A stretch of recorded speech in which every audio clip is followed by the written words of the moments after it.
आज बजट है, एक और महंगाई का सैलाब आने को है। बजट वगैरह तो चौंचले हैं सारे, असेंबली है, आईन है, नुमाइंदे हैं, जमहूरियत है, सब क्या है। खुशखबरी, डॉलरों की बारिश। कल मैंने देखा, बट डॉलरों की बारिश कहां से हो गई?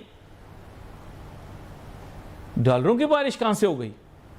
रुपीज 18 ट्रिलियन जो है वो बजट उसका बनाया गया है, और 18 ट्रिलियन रुपीस का बजट जो है वो पाकिस्तान की हुकूमत आज साल 2026-2027 के लिए अनाउंस करेगी। बजट भी इसी तरह की खूबसूरत बीवी की तरह है, हर आदमी उसे देख रहा है, खुश हो रहा है, उसका फायदा नहीं होगा। हो जाए मेरा नाम बदल देना। अल्हम्दुलिल्लाह हम अपनी हुकूमत का तीसरा बजट पेश करने जा रहे हैं। मुल्क की दफा हुकूमत की अहम तरीन तरजीह है। इस कौमी फ़र्ज के लिए दफा के ज़िम्न में 3000 अरब रुपए फराहम किए जाएंगे। यार आप तो बड़े शादियाने बजा रहे थे, बड़ी खुशियां मना रहे थे, ये रिलीफ वाला बजट होगा, ऐसा होगा, वैसा होगा, मेरा प्यारा महबूब ऐसा होगा, मेरा प्यारा महबूब वैसा होगा। मेरे पाकिस्तानियों, 8000 कमाने वाला गरीब नहीं है पाकिस्तान में। 8000 कितना है जरा गौर करें। 20-25 डॉलर बनते हैं महाना। 20-25 डॉलर महाना कमाने वाला गरीब नहीं है इनके मुताबिक। और गवर्नमेंट ने कहा है, गवर्नमेंट ने डिक्लेयर किया है कि जी अगर आपकी मंथली इनकम जो है वो 8,483 यानी कि 8,483 रुपीज मंथली है, तो इसका मतलब है कि आप गरीब नहीं है, आप बहुत अमीर हैं।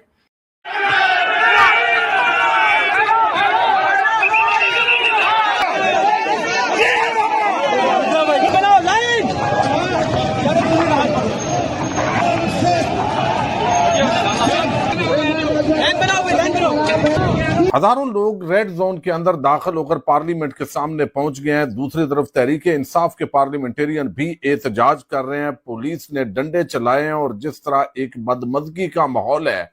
रोजाना बजट को जो आता है माशाल्लाह ठूंसा जाता है, अवाम की गर्दनों में घुसेड़ा जाता है। हुकूमत आपको किस कदर धोखा देती है, कैसे इस मुल्क में झूठ बोलना, ख़ास तौर पर हुक्मरानों का झूठ बोलना अब कोई मसला ही नहीं रह गया। हर कोई झूठ बोलता है, तमाम इदारे वाले झूठे हैं, रज के झूठ बोलते हैं, हमारी वजारतें झूठ बोलते हैं, हमारे वज़ीर झूठ बोलते हैं, हमारे इदारे झूठ बोलते हैं, अदाद शुमार झूठे देते हैं आवाम को, और फिर समझते हैं कि बीमारी छुपाने से हम ठीक हो जाएंगे। हम बात करेंगे जियो न्यूज के नुमाइंदे वकार सती से। वकार, क्या कुछ हो गया पिछले एक घंटे में पार्लियामेंट की राहदारियों में? बहुत थोड़ी तब्दीली आई है और इजलास जो था वो ताखीर का शिकार है। कौमी असम्बली का इजलास जो 3 बजे होना था अभी तक वो शुरू नहीं हो सका। ये हर चीज इस तरफ इशारा दे रही है, जो माहौल बनाने की कोशिश हो रही है जी कि हम बड़े बुरे फंस गए हैं। और बिलावल भुट्टो जरदारी बजट इजलास में शरीक नहीं होंगे। IMF शायद पाकिस्तान वाहिद कंट्री है कि जिसका बजट बनाने के लिए IMF डेलीगेशन जो है वो भी मौजूद होता है और उनकी मर्जी से ही बजट बनता है। क्योंकि जाहिर है अगर आप IMF के पास बार बार कर्जा मांगने जाएंगे, 26वीं बार पाकिस्तान IMF प्रोग्राम में जा चुका है। जो गवर्नमेंट आती है वो आते के साथ ही सबसे पहले अनाउंस यही करती है कि जी अब हम पैसा नहीं मांगेंगे, हम IMF का लोन नहीं लेंगे, हमने कशकोल तोड़ दिया है। लेकिन वो कशकोल वो तोड़ते जरूर हैं, लेकिन उसके भी बड़ा कशकोल जो है यानी भीख मांगने का जो बाउल होता है उससे भी बड़ा जो है वो लेकर और फिर हाजिर हो जाते हैं। जब इस कौम को IMF का गुलाम बनाया है तो आज पाकिस्तान का बजट, पाकिस्तान के फैसले वो IMF जो है वो बैठ के आके करता है। Disinformation, false hope. अच्छा, ये एक और बड़ा हथियार निकला है नई जंग का, फॉल्स होप, झूठी तसल्ली, झूठी उम्मीद कि लोगों को लगे कि हालात बेहतर हो जाएंगे। अब यहाँ पे और फिर कहा जाएगा बड़ी मेहनत के साथ ये बजट बनाया है, हमने दिल पे पत्थर रख के ये जो रिलीफ थोड़ा बहुत दिया है मुलाजमीन को वो दिया है, बेचारे डंडे खा रहे हैं। कि बजट से ऐन पहले ऐसी खबर चलाना, बजट से एक दिन पहले फौज क्या हासिल करना चाहती है, बजट में लास्ट मिनट क्या डलवाना चाहती है, इस तरफ भी गौर करें कि तुम हमारी बात नहीं मानोगे तो इमरान खान के साथ बातचीत के रास्ते हमारे लिए खुले हुए हैं। क्या मिलिट्री बजट बढ़ने जा रहा है ज्यादा? क्या कुछ और खांचे मारने लगे हैं, क्या करवाने जा रहे हैं, 28वीं तरमीम के लिए दबाव है, 29वीं के लिए क्या है, वो आगे चल के हमें पता चलेगा। क्या कुछ फौज ऐसा मांग रही है जिसके बाद इन दोनों की निज़ाम में ज़रूरत नहीं रहेगी, दोनों को छुट्टी कर दी जाएगी, और वो आगे से थोड़ा सोच विचार में पड़ गए हैं कि यार अगर ये कर दिया तो हम तो गए। तो फौज ने इनको झटका दिया है कि तुम हुए भी तो हम इमरान खान से बात करके मामला उधर तय कर लेंगे, तो वो तुम्हें छितर मारेगा, उतने हम भी नहीं मारेंगे। पाकिस्तान एक बार फिर जो है वो जाहिर है कि आईएमएफ के दर पर है और आईएमएफ से पैसा मांगा जा रहा है, आईएमएफ से लोन मांगा जा रहा है और उसकी कुछ ना कुछ जो शर्तें हैं वो भी हमें पूरी करनी पड़ेंगी। तो आईएमएफ वैसे आम आदमी के ऊपर टैक्स लगाने की बात तो करता ही है, आम आदमी के साथ साथ जितनी मुश्किलें आईएमएफ लगा देता है वो तो करता है, लेकिन ये जो हमारे मिनिस्टर्स को लाने ले जाने वाले जो खर्चे करते हैं, चाहे ये बड़े बड़े जहाज खरीदें, चाहे ये कहीं ट्रैवल करें, चाहे ये जो मर्जी खर्चा करें, उसके ऊपर आईएमएफ बिल्कुल खामोश रहता है। यानी आईएमएफ का मेरे ख्याल है मानना या आईएमएफ का तरीका ये काम करने का कि जो लोग पावर में हैं उनको पैसा दे दो और बाकी का तेल जो है वो निकाल लिया जाए पब्लिक से। सबसे बड़ा रुपया, अब वो रुपया मिल नहीं रहा आपके सामने। अभी कल ही फिगर्स हमने आपके सामने रखी बजट में कि कितने, मेरा ख्याल 7 करोड़ लोग हैं, 7 करोड़ 60 लाख थे, 8 करोड़ के करीब लोग जो हैं वो ऐसे हैं, या 7 करोड़ के करीब ऐसे लोग हैं जो गुर्बत की लकीर से नीचे हैं। हुकूमत के मुताबिक वो 8,483 रुपये कमाते हैं, या शायद 82 रुपये, 8,482 रुपये कमाते हैं, और या उससे कम कमाते हैं, इसलिए वो गरीब हैं या गुर्बत की लकीर से नीचे हैं। तो हुकूमत के मुताबिक जो शख्स 8,485 रुपये कमाता है वो अमीर आदमी है, वो गुर्बत की लकीर से बाहर है। तो अगर आप महीने का 8,485 रुपये कमा रहे हैं तो आप बड़े अमीर आदमी हैं, अपने आप को मुबारकबाद दें और साथ कोई सिक्योरिटी गार्ड भी रख लें, आपको कोई लूट ना ले। तो ये हुकूमत की नई डेफिनेशन है गुर्बत की लकीर के नीचे और ऊपर। तो 8,485 वाला तो भंगड़े डाले, क्योंकि वो तो गरीब है ही नहीं। अब आगे बढ़ते हैं। अब ऐसी सूरत हाल के अंदर जब ये वाला सूरत हाल हो कि आपकी एक्सपोर्ट 2 अरब डॉलर कम हो जाए, फॉरेन डायरेक्ट इन्वेस्टमेंट कम हो जाए, आप सिर्फ आईएमएफ का जो लोन है उसके ऊपर डे टू डे चल रहे हों, वो भी आईएमएफ वाले लोन देते हुए भी 10-10 नखरे करें, तो जो सबसे तगड़ा हथियार है ना पाकिस्तान के मिलिट्री जर्नल्स को हैंडल करने वाला, वो न्यूक्लियर बम भी नहीं है, वो फाइनेंशियल सिचुएशन है।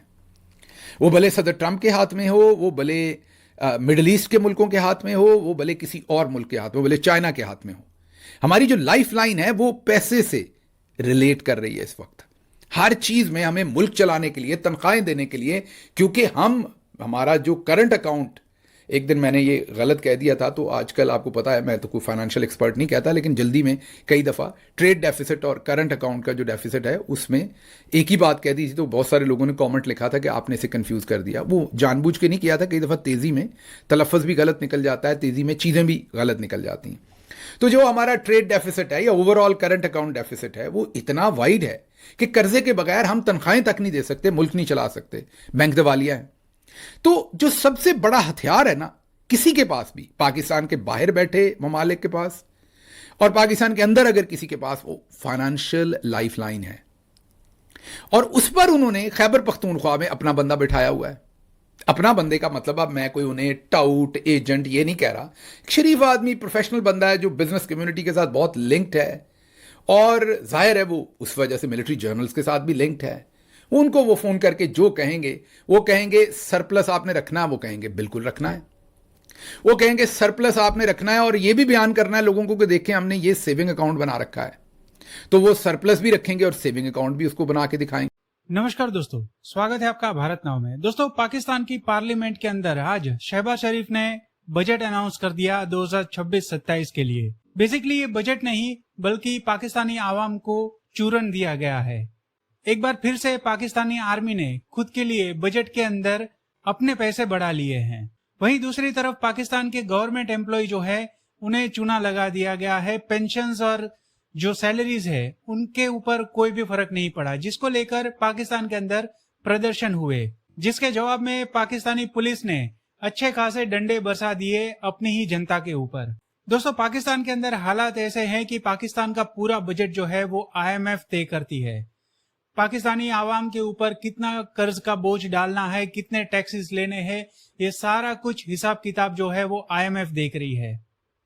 ये बजट इससे पहले 5 तारीख को अनाउंस होना था, पाकिस्तानी आर्मी की वजह से इसे थोड़ा सा डिले करना पड़ा, क्योंकि आईएमएफ और पाकिस्तानी आर्मी के बीच नेगोशिएशन चल रहे थे बजट इंक्रीज करने को लेकर। और आखिरकार शहबाज शरीफ ने अनाउंस कर दिया कि भाई बजट आज जो है वो रिलीज हो जाएगा। इसके चलते पार्लियामेंट के अंदर भी काफी ज्यादा बवाल हुआ। बिलावल भुट्टो की पार्टी पीपीपी ने इस बजट का पूरी तरह से विरोध किया। कंगल पाकिस्तान के अंदर एक तो पहले से ही बजट बनाना काफी ज्यादा मुश्किल है, और बजट के बनने के बाद भी एक हफ्ते तक काफी ज्यादा बवाल की सिचुएशन देखने को मिलेगी।